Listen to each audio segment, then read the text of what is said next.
Bonjour à tous, aujourd'hui on se retrouve pour une recette de galette des rois qui sort un petit peu de l'ordinaire, je vous l'accorde.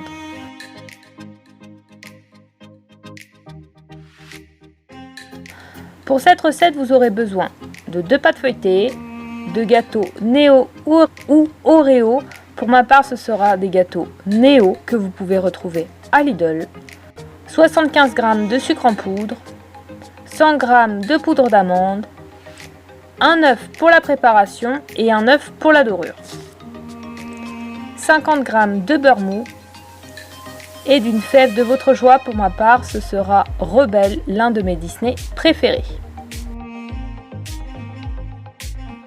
Dans un saladier, venez verser la poudre d'amande ainsi que le sucre en poudre, puis mélangez le tout. Ajoutez l'œuf ainsi qu'un peu d'extrait d'amande amère pour relever le goût de l'amande. Ajoutez ensuite le beurre fondu, puis mélangez le tout avec l'aide d'un fouet jusqu'à former une pâte. Ajoutez quelques Néo dans le bol d'un pilon, puis venez pilonner ces derniers pour les réduire en poudre grossière et ainsi donner un peu de croquant à votre galette. Ajoutez ensuite les Néo concassés à votre pâte d'amande, puis mélangez de nouveau avec une cuillère à soupe comme ici ou une spatule pour bien incorporer vos Néo à la pâte. Déroulez votre pâte feuilletée et piquez cette dernière avant de la placer dans un moule à tarte. Pour ma part, j'utilise un moule à tarte pour éviter à ma garniture de s'enfuir lors de la cuisson, comme j'ai déjà pu le connaître par le passé. Et honnêtement, vous verrez qu'à la fin de cette recette, elle aura tout autant de charme qu'une galette du commerce. Disposez ensuite votre pâte d'amande Néo dans le fond de cette dernière.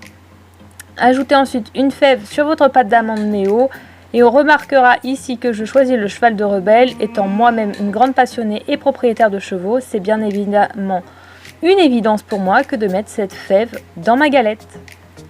Déroulez la seconde pâte feuilletée sur votre plan de travail que vous viendrez piquer à l'aide d'une fourchette. Cela aura pour effet que votre seconde pâte feuilletée ne gonfle pas trop lors de la cuisson.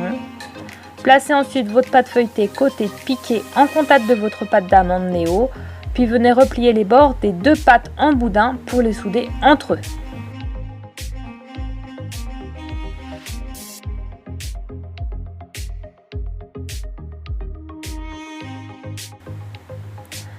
Puis avec l'aide d'une pointe de couteau, venez faire quelques dessins sur le dessus de votre galette. Pour ma part, je l'ai quadrillé, mais il y a plein d'autres dessins que vous pouvez faire pour lui donner une touche d'originalité unique en son genre. Venez ensuite battre un œuf entier dans un verre, puis badigeonner cette dernière.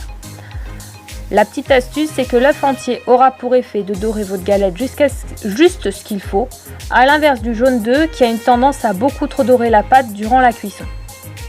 Enfournez ensuite votre galette une fois toutes les étapes effectuées dans un four préalablement préchauffé à une température de 200 degrés Celsius pendant une durée de 20 à 40 minutes. Tout dépend de la puissance de votre four. Et voici, votre galette Néo est fin prête à déguster et je peux vous assurer qu'en plus d'être simple et pas chère à réaliser, elle est juste onctueuse avec son petit côté croquant donné par le Néo concassé en morceaux grossiers. Quant à moi, je vous donne rendez-vous très bientôt pour de nouvelles recettes tout aussi délicieuses les unes que les autres. Surtout, n'hésitez pas à vous abonner à la chaîne pour nous soutenir, mais aussi activer la petite cloche se trouvant à droite du sigle Abonne-toi pour être au courant des dernières recettes qui sortiront sur la chaîne. Commentez et partagez. Bonne dégustation!